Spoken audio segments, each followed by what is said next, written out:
Hi, this is Rich from Richard's Paving and Seal Coating. This driveway was started and completed on the same day, located in Hillsborough, New Jersey, May 10th, 2018. The driveway was a resurface, which involves creating a swale to allow water to exit off the driveway properly, keywaying out in front of the garage and the apron, cleaning the driveway, and applying a tack oil for adhesion of new and old asphalt.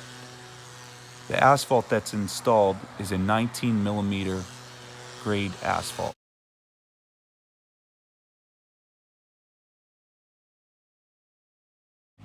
This is the finished product for the driveway.